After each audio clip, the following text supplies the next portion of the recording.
শনিবার ইতালির বোলজানো আওয়ামী লীগের উদ্যোগে ৪৪তম মহান বিজয় দিবস উপলক্ষে ভিয়া রোম উইল মিলনায়তনের আয়োজনে এক সভা অনুষ্ঠিত হয়েছে। আবুল বাশারের পরিচালনায় ও সংগঠনের সভাপতি আব্দুল রব মাস্টারের সভাপতিত্বে অনুষ্ঠানের শুরুতে পবিত্র কোরআন থেকে তেলাওয়াত করেন আমিনুল ইসলাম। এ সময় আলোচনা সভায় বক্তব্য রাখেন আব্দুল রব মাস্টার, সিনিয়র সহ সভাপতি জাহাঙ্গীর আলম শিকদার, শাহ মিজান, রবি খান, সজল, রাজু আহমেদ সহ আরও অনেকে।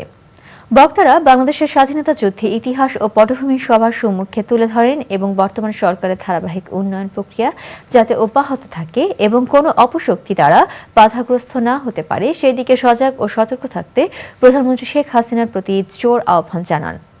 পরিশেষে শহীদদের ও বোলজানো আওয়ামী লীগের সহসভাপতি মরহুম ইউসুফের আত্মার মাগফিরাত কামনা করে দোয়া ও মোনাজাত করা হয়। ইটালির উত্তরপ্রদেশ বনসালো প্রভিন্সে বাংলাদেশের সমিতি ও বনসানো কামকের যৌথ আয়োজনে চেন্ট ক্রেভিক কমিউনিটি সেন্টারে অনুষ্ঠিত হয়েছে ৫ দিনব্যাপী আর্ট এক্সিবিশন। আমাদের ইটালি বনসানো প্রতিনিধি জাহাঙ্গীর আলম শিকদার জানান, এক্সিবিশনে আর্টিস্ট মুফাজ্জল হোসেনের করা বিভিন্ন চিত্রাঙ্কন ফ্রেমে বাধাই করা প্রদর্শন করা হয়। এতে বাংলাদেশের ইতিহাস ও ঐতিহ্যের বেশ কিছু চিত্রকর্ম স্থান পায়। এ সময় আগত দর্শনার্থীরা এ সকল চিত্রকর্মগুলোতে ভূয়সী প্রশংসা করেন এবং ভবিষ্যতে এ ধরনের প্রদর্শনীর ধারাবাহিকতা বজায় রাখার আহ্বান জানান। বাংলাদেশের স্বাধীনতা যুদ্ধের বিজয়ের মাসে এ প্রদর্শনীতে প্রবাসী বাংলাদেশিদের পাশাপাশি স্থানীয় ইটালিয়ানদের উপস্থিতি ছিল বেশ লক্ষণীয়।